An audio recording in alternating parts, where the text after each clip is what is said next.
Hello Aquariuses, welcome to your weekly reading, the week of March 6th through the 12th for all Aquariuses, Sun, Moon, Rising.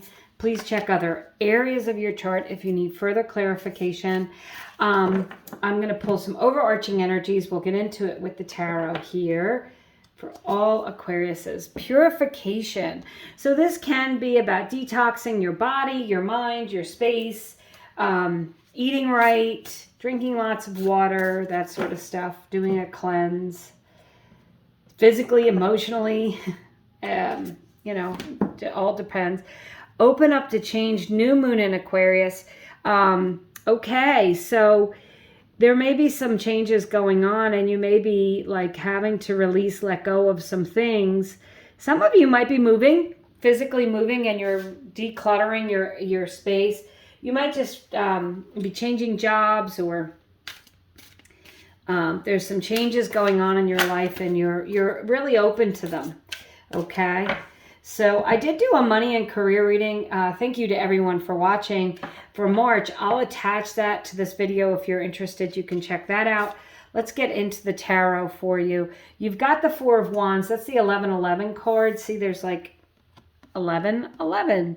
So if you wish on 1111, if that's a number, repeating number that keeps coming up, it's a great omen. But the 1111 card, the Four of Wands, is a card of victory and success.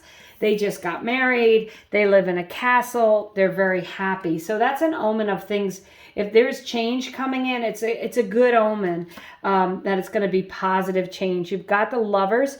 This is a card of Gemini, but it's also a card of meeting a soulmate. So yeah, you have the wedding card and the Lovers card here, Aquariuses. If you're single, you might be meeting someone. You might be leveling up in your relationship. If you have to make a decision, if you are like making a decision, make sure you're following your heart's desire. And the Six of Cups, this is a card of a soulmate. So definitely for single Aquariuses, if you're wanting to meet someone, there's a great omen. You might meet someone.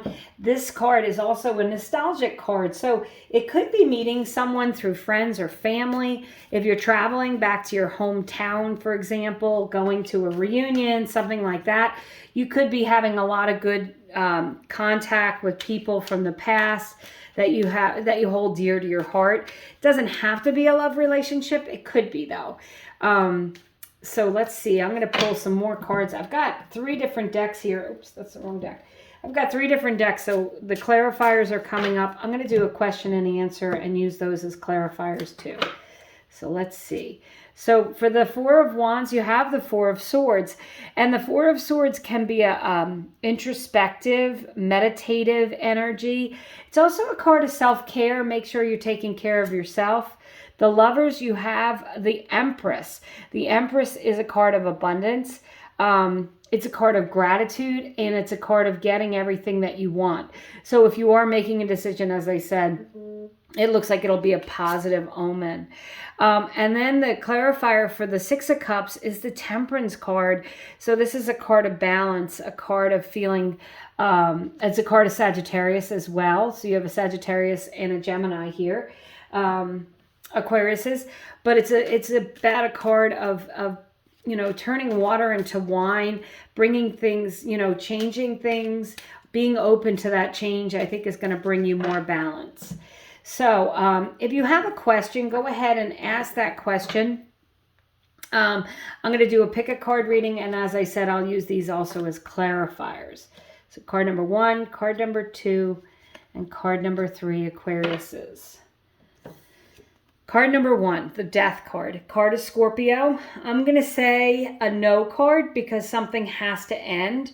But the reason I like the Death card and even the Tower card, which are like these big ending cards, Ten of Swords, without endings, there's no new beginnings. So if you are, for those of you that have been upset over a relationship ending, let's say.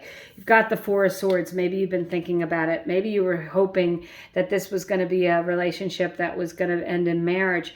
This says you have to let it go so you can open yourself up to the opportunity. There is new love that can come in, but not unless you let go of the old. Otherwise, this is opportunities that come in because of an ending.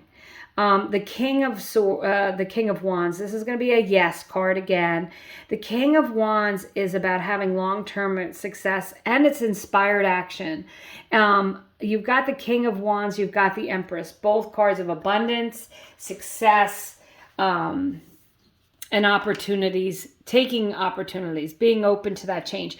And the King of Wands is going to take inspired action. Then you have the Seven of Swords. So this is a maybe card for card number 3. So you have like a no, maybe, yes, maybe. The reason it's a maybe card is because this can be a card of betrayal. So for someone out there, even if it's just one of you watching, I feel like you've been betrayed by a lover or in a love relationship, and it could hurt. This is about, you know, as I said with the Death card, you have to move on. So it's a maybe card, because if that's the case, it's a no card. Should you go back to this person? No. But the Seven of Swords is also a card of acting strategically and sometimes keeping things to yourself. So if you are making a decision, you might be keeping that to yourself. If you have an opportunity that's coming up here for change, you may be kind of going within here. So it looks to me you have 4 major arcana cards here in this reading. And the major arcana are here to bring you into a new chapter. The minor arcana are kind of like the pages, but the major are the chapter. So it looks like with your open to change and your purification, releasing, letting go of the past, letting go of the things that aren't working. Take your time if you need. You're going to have opportunities to have abundance in your life and feel really good about the changes that are coming in. So that's what I have for you, Aquariuses. Thank you so much for watching, subscribing, commenting. I appreciate each and every one of you, and I hope you have a great week.